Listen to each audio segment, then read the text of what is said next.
بسم اللہ الرحمن الرحیم۔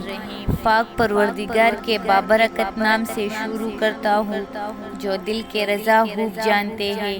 تمام ناظرین کو مانور وائس چینل کے دل کی گہرائیوں سے خوش آمدید اور محبت والا السلام علیکم۔ میں امید کرتا ہوں کہ تمام دوست خیر اور عافیت سے ہوگی۔ اللہ پاک سے دعا ہے کہ اللہ پاک آپ کی تمام جائز حاجات پوری فرمائے، آمین۔ آج کا ہمارا موضوع ہے اخلاص کی اہمیت سے۔ اخلاص کی اہمیت۔ اگر ایک شخص نے اخلاص کے ساتھ جہاد کر لیا مگر بعد میں اسے یہ شوق پیدا ہو گیا کہ لوگ اس کی جہاد کو جانیں اور اس کی بہادری اور کارنامے لوگوں کو معلوم ہو جائے۔ امام غزالی رحمۃ اللہ علیہ فرماتے ہیں کہ یہ چیز بھی خطرناک ہے، جبکہ بعض روایت سے معلوم ہوتا ہے کہ یہ حالت اس کا عمل کو ضائع کرنے والا ہے۔ حضرت عبداللہ بن مسعود رضی اللہ تعالیٰ عنہ نے ایک شخص کے بارے میں سنا کہ وہ کہتا ہے، میں نے رات کو سورۃ بقرہ پڑھ لی تھی، فرمایا بس اسے یہی کچھ مل گیا، یعنی لوگوں کو پتہ چل گیا یہی اس کی تلاوت کا بدلہ ہے۔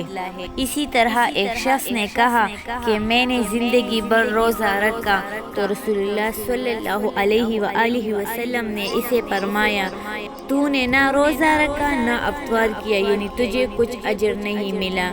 بہرحال چونکہ یہ ایک خطرناک بات ہے، اس لیے ہر مسلمان کو چاہیے کہ جہاد اور اپنے دوسرے نیک اعمال کا تذکرہ نہ کر لیا کرے تاکہ اس کا عمل اس کے ضائع ہونے کا خطرہ نہ رہے۔ لیکن اگر اپنے عمل کا تذکرہ کرنے سے مقصود یہ ہو کہ لوگ اس کی عمل کی طرف راغب ہو اور دوسرے مسلمانوں کو بھی جہاد کی ترغیب ہو اور ان کے دل میں بھی قوت اور صحابت پیدا ہو تو پھر تذکرہ کرنے میں حرج نہیں ہے۔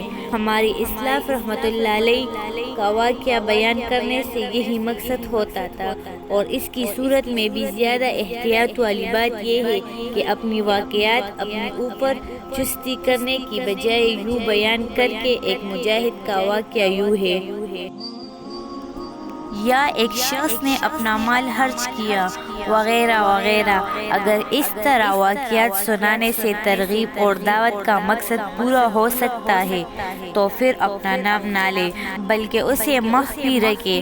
ہمارا اکثر اسلاف رحمۃ اللہ علیہ کا طریقہ یہی رہا ہے، کیونکہ یہ ذکاریہ کے بارے میں حدیث تشریف میں لایا ہے کہ وہ چونٹی کی چال سے زیادہ چپکے سے انسان کے دل میں داخل ہو جاتا ہے۔ ایک حدیث میں آیا ہے کہ جو لوگ کو سنانے کے لیے عمل کرتا ہے اللہ تعالیٰ اس کی یہ نیت لوگوں پر ظاہر فرما کر اسے حقیر اور ذلیل کر دیتا ہے۔